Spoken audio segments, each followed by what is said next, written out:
Welcome back to my channel. ಹಿಂದಿನ ವಿಡಿಯೋದಲ್ಲಿ ಭಗವದ್ಗೀತೆಯ 8ನೆಯ ಅಧ್ಯಾಯವನ್ನು ಸಂಪೂರ್ಣಗೊಳಿಸಿದ್ದೆವು.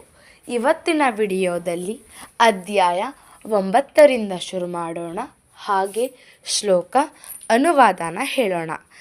ಈಗ 9ನೆಯ ಅಧ್ಯಾಯ ರಾಜವಿದ್ಯಾ ರಾಜಗುಹ್ಯ ಯೋಗ ಪರಮಗುಹೆ ಜ್ಞಾನ. ಶ್ಲೋಕ 1.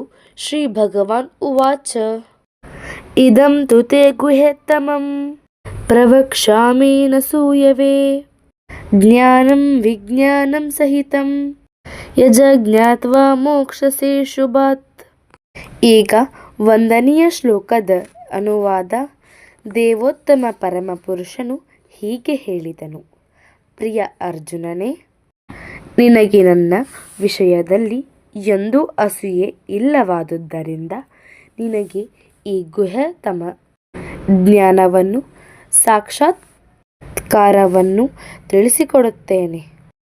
ಇದನ್ನು ತಿಳಿದು ನೀನು ಐಹಿಕ ಬದುಕಿನ ಸಂಕಟಗಳಿಂದ ಪಾರಾಗುತ್ತೀಯೇ. ಈಗ ಶ್ಲೋಕ 2. ರಾಜವಿದ್ಯಾ ರಾಜಗುಹ್ಯಂ ಪವಿತ್ರಮಿದಮುತ್ತಮಂ ಪ್ರತ್ಯಕ್ಷಾವಗಮಂ ಧರ್ಮಂ ಸುಸುಖಂ ಕರ್ತುಮವ್ಯಯಂ. ಈಗ 2ನೆಯ ಶ್ಲೋಕದ ಅನುವಾದ. ಈ ವಿದ್ಯೆಯು ರಾಜವಿದ್ಯೆ, ಎಲ್ಲ ರಹಸ್ಯಗಳಲ್ಲಿ ಅತ್ಯಂತ ರಹಸ್ಯವಾದದ್ದು. ಇದು ಅತ್ಯಂತ ಪರಿಶುದ್ಧ ಜ್ಞಾನ. ಸಾಕ್ಷಾತ್ಕಾರದಿಂದ ಆತ್ಮದ ನೇರ ತಿಳುವಳಿಕೆಯನ್ನು ಕೊಡುವುದರಿಂದ ಇದು ಧರ್ಮದ ಪರಿಪೂರ್ಣತೆ. ಇದು ಶಾಶ್ವತವಾದದ್ದು ಮತ್ತು ಸಂತೋಷದಿಂದ ಅನುಷ್ಠಾನ ಮಾಡುವಂತಹದ್ದು. ಈಗ ಶ್ಲೋಕ 3. ಅಶ್ರದ್ಧಾನಃ ಪುರುಷ ಧರ್ಮಸಾಸ್ಯ ಪರಂತಪ ಅಪ್ರಾಪ್ಯ ಮಾಂ ನಿವರ್ತಂತೆ ಮೃತ್ಯು ಸಂಸಾರಾತ್ಮನಿ. ಈಗ 3ನೆಯ ಶ್ಲೋಕದ ಅನುವಾದ. ಶತ್ರುವಿಜೇತನೇ, ಈ ಭಕ್ತಿ ಸೇವೆಯಲ್ಲಿ ಶ್ರದ್ಧಾವಂತರಲ್ಲದವರು ನನ್ನನ್ನು ಪಡೆಯಲಾರರು. ಆದುದರಿಂದ ಅವರು ಈ ಐಹಿಕ ಜಗತ್ತಿನಲ್ಲಿ ಜನನ ಮರಣಗಳ ಮಾರ್ಗಕ್ಕೆ ಹಿಂದಿರುಗುವರು. ಈಗ ಶ್ಲೋಕ 4. ಮಾಯಾ ತತಮಿದಂ ಸರ್ವಂ ಜಗದವ್ಯಕ್ತಮೂರ್ತಿನಾ ಮತ್ಸ್ಥಾನಿ ಸರ್ವಭೂತಾನಿ ನ ಚಾಹಂ ತೇಷ್ವಸ್ಥಿತಃ. ಈಗ 4ನೆಯ ಶ್ಲೋಕದ ಅನುವಾದ.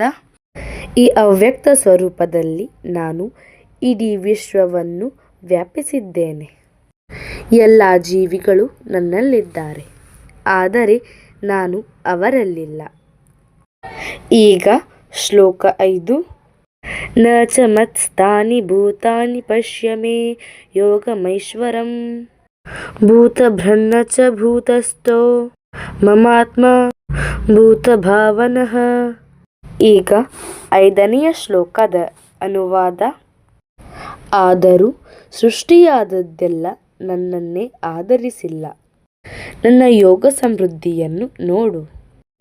ಎಲ್ಲ ಜೀವಿಗಳ ಪಾಲಕನು ನಾನಾದರೂ ಮತ್ತು ನಾನು ಎಲ್ಲ ಕಡೆ ಇರುವೆನಾದರೂ ನಾನು ಈ ವಿಶ್ವದ ಅಭಿವ್ಯಕ್ತಿಯ ಭಾಗವಲ್ಲ, ಏಕೆಂದರೆ ನಾನೇ ಸೃಷ್ಟಿಯ ಮೂಲ.